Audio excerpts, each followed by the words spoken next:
तर आजची रेसिपी जी आहे ना मैत्रिणींनो, ती सगळ्यांची आवडीची आहे आणि सगळ्याला आवडेल अशी आहे. त्यासाठी साहित्य लागणार आहे लसूण, जिरे, हिरवी मिरची आणि 3 चमचे मी इथे बेसन घेतलेलं आहे. आता हे सगळं आपल्याला पाणी टाकून व्यवस्थित इथे दळून घ्यायचं आहे. तोपर्यंत मी इकडे कढई तापत ठेवली होती, त्यामध्ये थोडंसं तेल टाकून घेतलं आहे. तेलसुद्धा इथे तापलेलं आहे. त्यामध्ये मी थोडेसे इथे जिरे टाकून घेतलेले आहे. त्यानंतर लगेचच मी आता इथे लसूण टाकून घेत आहे.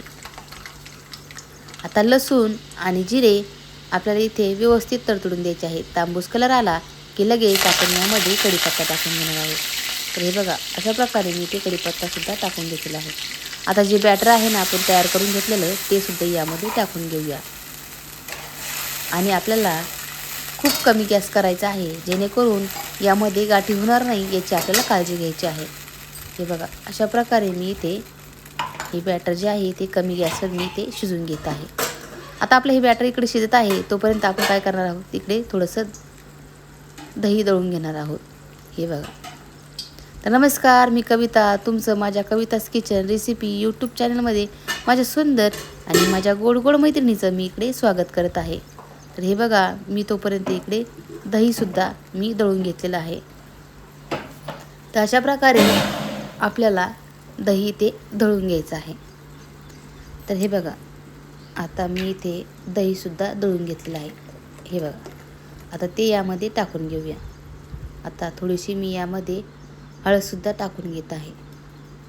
थोडंसं चवीनुसार मीठ टाकून घ्यायचं आहे. आणि पलीकडे मी इकडे भजीसुद्धा इकडे तळून घेत आहे. आता आपली इकडं कढीसुद्धा तयार होत आहे आणि तिकडं भजीसुद्धा तयार होत आहेत. हे बघा, अशा प्रकारे मी इकडे भजीसुद्धा मी तयार करून घेतलेलं आहे.